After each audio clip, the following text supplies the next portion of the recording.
Thank you for watching, liking, commenting, sharing, and subscribing right now.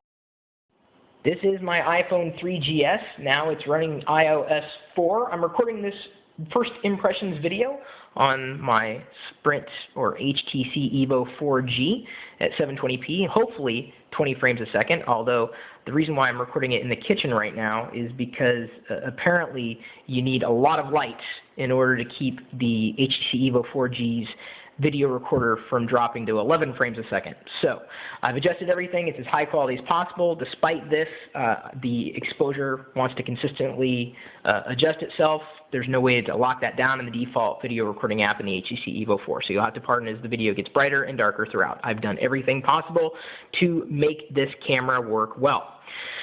So without further ado, let's go ahead and dive in. As you can see, it looks like a regular iPhone unlock screen. As you know, my default unlock password is 8888, and we've got a set of applications. I've already done some customization, including setting up different folders here, and it's easy to set up a folder all fresh and new. Let me see, what do I want to do? Okay, I'm going to drag and drop this game into the games folder literally by clicking, holding, and then letting go over that folder. You can have up to 12 apps per folder. You could also rename the folder at will.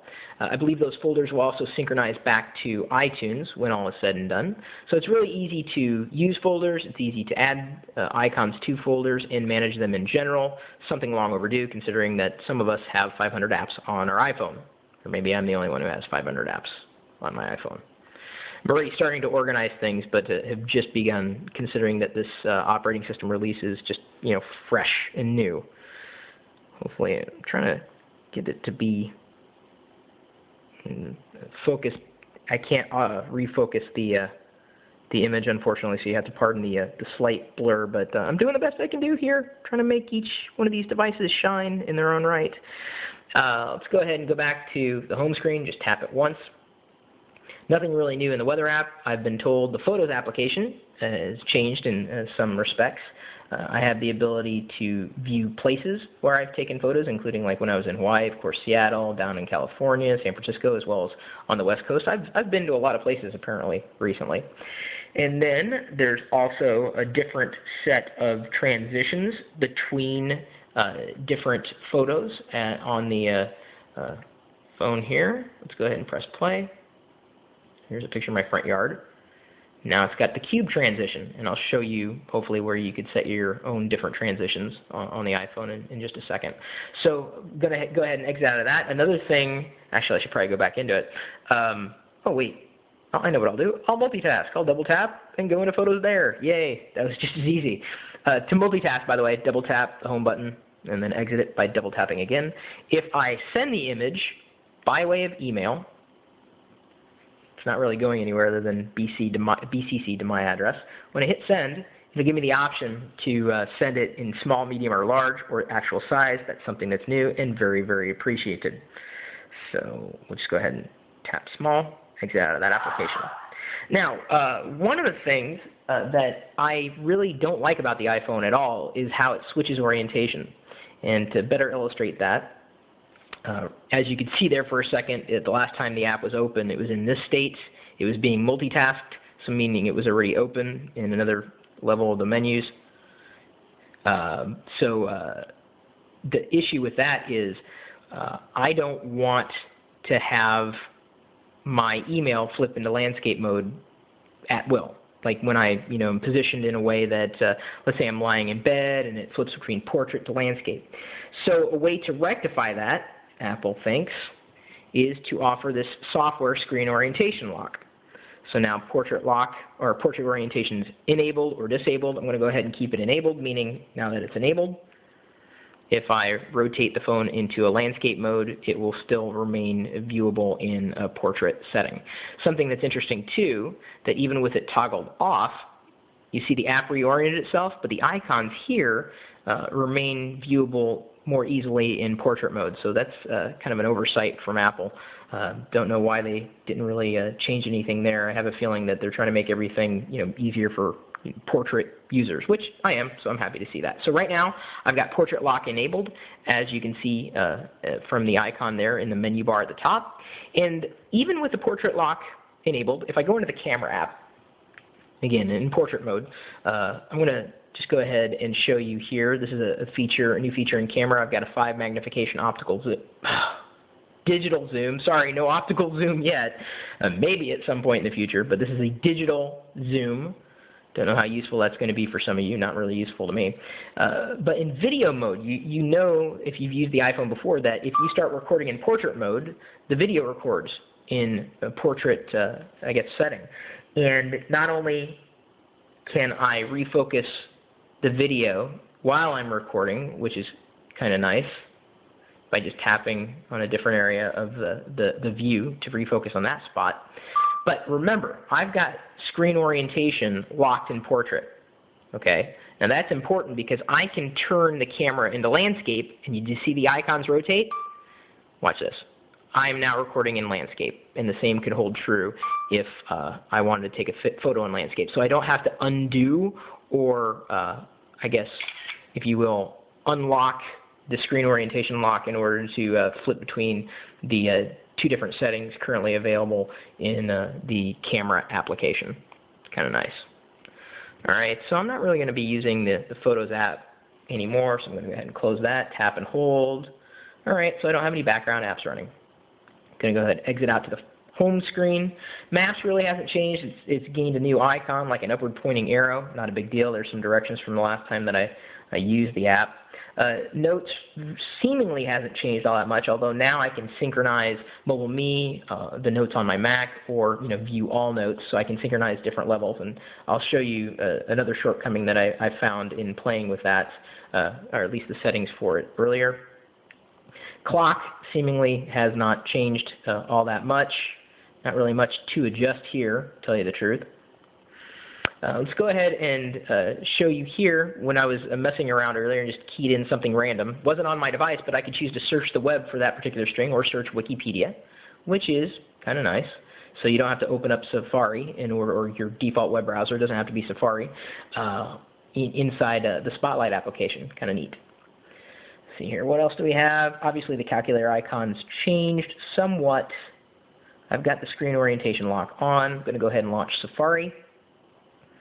Tech Meme, of course, is just riddled with a whole bunch of stories about iPhone OS 4. There's pocket.pirillo.com. Now, I don't know if this particular, I'm looking through this, the viewfinder on the Evo 4G, so sometimes I'm mistapping because I'm looking at it at an angle here. Then again, mistaps happen on just about every device. There's pocket.pirillo.com. Now remember, I have that screen orientation lock enabled, so it's easy to unlock it here and adjust accordingly. Double tap to exit out of that. There's pocket.pirillo.com. You see this wacky little setup there, and the reason why is because I was trying to get a ton of light because the Evo 4G was dropping frames, and I really didn't want to, illustrate that, because I know people are already going to be upset since half of the fandroid community thinks that I'm out to get them when I'm not. All right, so let me go ahead and that's why I'm in the kitchen. Or maybe I haven't said that in this video yet. I don't know. I've recorded this about so many times. So in here, airplane mode, of course, sounds, brightness as usual. Wallpaper, you can set a different lock screen and a different background screen by default after your first sync. It just uses your lock screen wallpaper. Something that's nice, though, is that they've added a whole bunch of new background images for your wallpaper, most likely suitable for the home screen, also known as a springboard. A few different options here. Spotlight Search now has a new set of options. You, of course, could have moved the different data sets around before, but Spotlight's got its own setting. Location services, you can now toggle each particular application independently, or at least it's easier to use. Network. So right now, I don't have internet tethering enabled, but it will prompt me after it spins around for a bit to set up internet tethering from here, which is nice. Auto lock, not really anything new there. Passcode lock. So that's where you set it there, if you didn't already know that. What else is available in here? Not much. You'll have to pardon, I'm kind of going by memory at this point, just having used it for about an hour or so. Mobile Me has, different things you can sync, including now Notes. There's the Find My iPhone feature. Gmail. Now, this is another thing that was interesting in comparison to iPhone, or I guess iOS 4, got to get used to saying that, and something like the Sprint Evo, the HTC Evo 4G, is that on the iPhone, at least with iOS 4, you can easily synchronize mail, calendars, notes, and at this point, that's about it. With Gmail, your Google account, you can't do any of that by default on the HTC Evo 4, as I had written up in the blog post at chris.pirillo.com. Kind of a surprise you couldn't do that with a Google phone. This is also where you toggle the setting to archive messages versus deleting them, since Gmail works differently than other mail providers. I've also got my Rackspace account set up. That's Exchange. Surprisingly, though, I can't synchronize my notes, which is really disappointing. So I'm not sure what's going on there. I don't know if that's a problem with my provider or it's just a shortcoming of the iPhone.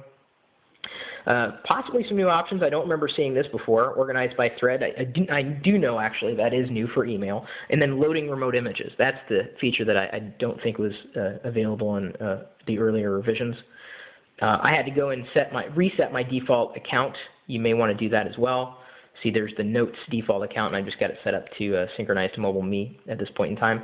I don't want to dive into the phone feature because it'll show off my phone number, and I'm not really interested in sharing that at this point. Under Safari, you can now change the default search engine, Google, Yahoo, or Bing.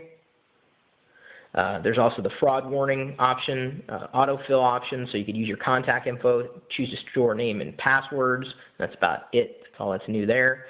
Messages is interesting. Now there's group messaging available as well as character count and showing a subject field specifically in relation to, I believe, the MMS feature.